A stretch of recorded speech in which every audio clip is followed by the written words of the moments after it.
Welcome to ETH Daily, a daily briefing on the latest in Ethereum. Here's your latest for Wednesday, April 29th, 2026. Visa expands its stablecoin pilot to Base and Polygon.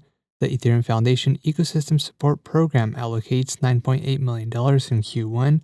Solidity releases version 0.8.35 with ERC-7201 support, and Ethereum hits 3.6 million daily transactions. All this and more starts right after this message. Lido now offers more than staking. Lido Earn USD lets you deploy stablecoins into curated DeFi strategies for daily auto-compounded earnings with transparent allocations and first loss protection.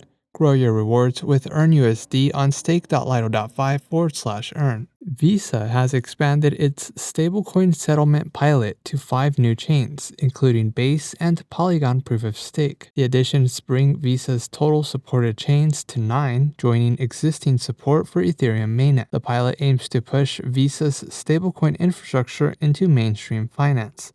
The pilot has reached a $7 billion annualized run rate. The pilot builds on regional rollouts across Latin America, Europe, Asia-Pacific, and SEMA, as well as the recent expansion of USDC settlement to US banks and over 130 stablecoin-linked card programs. Visa's multi-chain approach aims to give its partners more flexibility in how they access liquidity, while the network handles the underlying complexity of cross-chain settlement. The Ethereum Foundation's Ecosystem Support Program published its Q1 2026 funding allocation, distributing $9.8 million across 57 projects spanning protocol research, cryptography, zero-knowledge proofs, security, privacy, and developer tooling. The quarter reflected a continued emphasis on strengthening Ethereum's core infrastructure. A significant portion of funding went towards zero-knowledge proof research and development, including formal verification of ZK-VM systems and optimization to ZK trace construction. Security and cryptography also received sustained investment,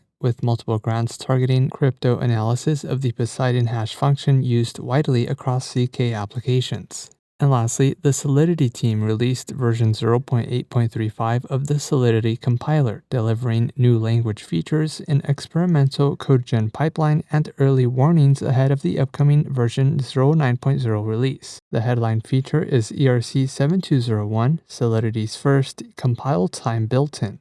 It automatically computes the base storage slot for ERC-7201 namespace storage layouts, eliminating the need for developers to hard-code values. The release also issues deprecation warnings for identifiers that will become reserved keywords in the version 0.9 release. Developers are encouraged to audit their codebases now to avoid breaking changes in the next release. Solidity is the most widely used language for developing smart contracts on the AVM. In other news, Ethereum mainnet hits an all-time high with 3.6 million daily transactions, Foundry releases version 1.7.0, and the Lido DAO approves a 2,500 ETH contribution to DeFi United. This has been a roundup of today's top news stories in Ethereum. You can support this podcast by subscribing and following us at ETH Daily. Also subscribe to our newsletter at ethddaily.io.